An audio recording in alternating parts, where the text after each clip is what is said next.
How to check time spent watching videos on TikTok.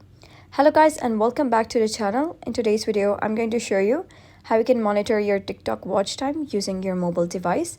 This tutorial guides you through the steps to view your screen time and manage your usage effectively.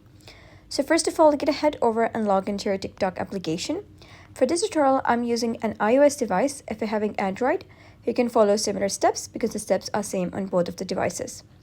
So here, first of all, you're going to click on your profile at the bottom right, and then you're going to click on these three horizontal lines at the top right. So once you're here, you're going to click on settings and privacy. And here, you're going to search for the option of activity center.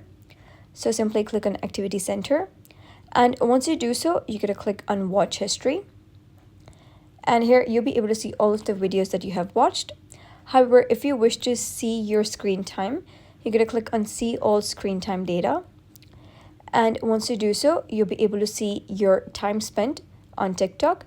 So here you can see on 29 today, I've spent 30 minutes on TikTok. And you can see the exact time you have spent on TikTok. You can select for weeks, for specific weeks, for specific month. And you can also see how many times you have opened TikTok. Here you can see I've opened it 3 times today. And you can basically track the time you have spent on TikTok watching videos. So that's it for today's video. If you found this guide helpful, give it a thumbs up and don't forget to subscribe for more helpful tutorials. I'll see you in the next video.